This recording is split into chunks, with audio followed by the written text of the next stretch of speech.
kulanti wacan saaxiibayaal meel kastoo aad joogtaan halkan waa barteena YouTube-ka ee Maades Entertainment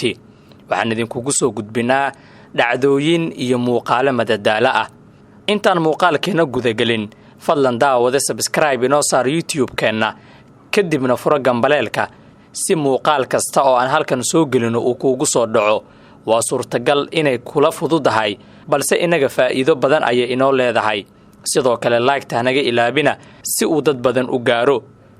gabadha lagu magacaabo Mrs Galmudug ama Samara Style ayaa waxa ay sheegtay in laga dhaxqeyliyay taasna ay sababtay in ehelkeeda ay geeyaan xarun cilaaj ah Mrs Galmudug ayaa sheegtay in ay dareentay korcuncun caajis badan maskax wareer hurdo la'aan iyo xanuun joogto ah taasna ay sabab u tahay quruxdeeda Samara Style oo ula baxday magaca Mrs Galmudug ayaa dhawaan sheegtay in ay tahay gabadha kaliya ee ugu quruxda badan deegaanada maamulka Galmudug isla markaana aanay jirin gabar kale oo qurux kula tartami karta sidoo kale waxay sheegtay Mrs Galmudug in xitaa ay diyaar u tahay inay Soomaaliya ku matasho tartanka quruxda Samara ayaa dhawaanahan aad u qabsatay baraha bulshada iyada oo soo jiidatay indhaha dadweyne aad u fara badan waxayna aaminsan tahay in hadda ay ku dhacday il taasoo horseeday in la geeyo xarun quraan saar ah oo ku taala magaalada Guraceel ee gobolka Galgaduud dad badan oo ka falceliyay hadalka gabadhan ayaa horey u sheegay in ay jiraan ama la heli karaba gabdho badan oo ka qurux badan Samara balse iyadu ay kaliya isku aragtay in ay ugu qurux badan tahay gabdhaha Galmudug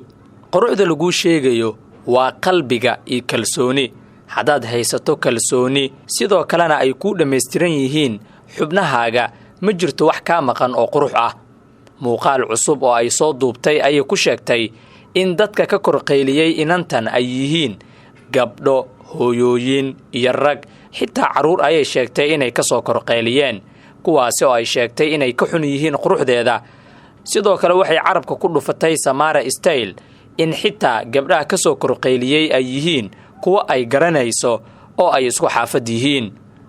gabadhan ayaa shalay la geeyay dugsi quraan waxaana ardayda joogtay oo dhan ay saareen quraanka kariimka iyada oo goobta loogu duceeyay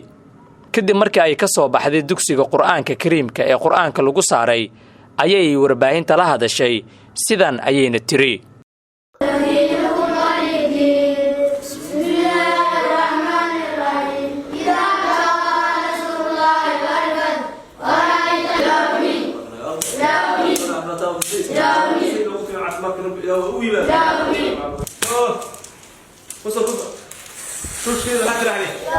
qof haba yaraatay ka yeelay ma jirto gabar baa ka qurxoon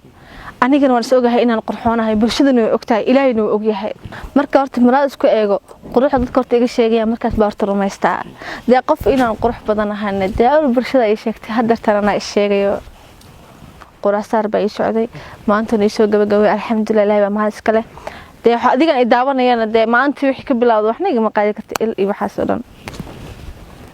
horta waxa igu daran wax kale ma ahan waa marka laamiga aan maray habeenka cashada soo doonanayo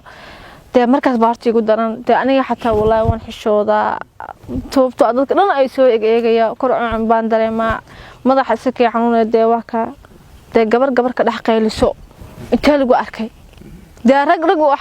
rag waxa arki jiray gabdhaha ka dhax qayliya laakiin gabar ka dhax qayliso dee lagu arkay waa ma dhicin adduunka aan hadda ugu horeeyo adiga ka dhaxal dumar dee gabdho aan garanayo haan hebla dhigi kala maxad xoo maragana ugu qurxoontaa qaraar baa haayade anu qaraarayaan laakiin waxa laga baa ka qurux badan adduunka dhan baan ka qurux badanahay istajiyadeela wallahi si fiican bay soo dhaweeyeen maadaama quruxdooda soo bandhigtay anagana waxaan kugu dalagalnay quraan inaan ku saarno يعني أيقونو فرحات بيود أنا قلنا فرحات بإيه هيت قرآن كأنه واحد كسر واحد كله تهويرات مالهن حجاب قرآن كحجاب بإيه هي قرآن لجموه مرمى بتاعتهم بهويراته قروح مركز صوب ليجنا وحن سكور قرآن كا يحوه يشرب بدن أندريم ومسكح سكي حنونته يعني قرب بدن أندريم صدرت أيان قرآن كسر يدك بدن ويجرح قليته ما أنتوا حكيم ما دكسو قرآن صدح مالا يا قرآن يسوع ساراي إيش بالأدك يا قرآن ساراي إلهي مهدي الحمد لله وأنتوا إيش جوابي حدنا أيان كإمادة أنا وسامها والله هرت قرب بدن حتى أنا وهبينك والسحوينا مسكح الجوجوع dee waxaas dhan waxay igu bilowday habeenka baraha bulshada ku soo biiray qof walbana geesinimada iyo kartideeda markuu arkaysa oo hadlayna iyo quruxdeedana wuxuu ahaa dasaas baan wuxuu ahaa aan quraas ku saaray wallahi horta mar walba wuxuu ahaa waa kuwa aan aad uga helinta kuwa buuran kuwa iska caata kuwa madmadow laakiin dan iyo helka miliyada waxa soo dhan noloshida hore ka sii wataa wijigeeda qof indhaweyn sandheer ilaahay waxa uu joogi jamaacada dama isdhameystiri kana istilmaami karin quruxdeeda ana isku naxsanba naag buurana inay qurxoon tahay ma aaminsanaba waka naag buuran model ma noqon karto maya ma loogu tala galin ma dhaxdan yartay quruxdan bay ilaahay kartaa naag buuran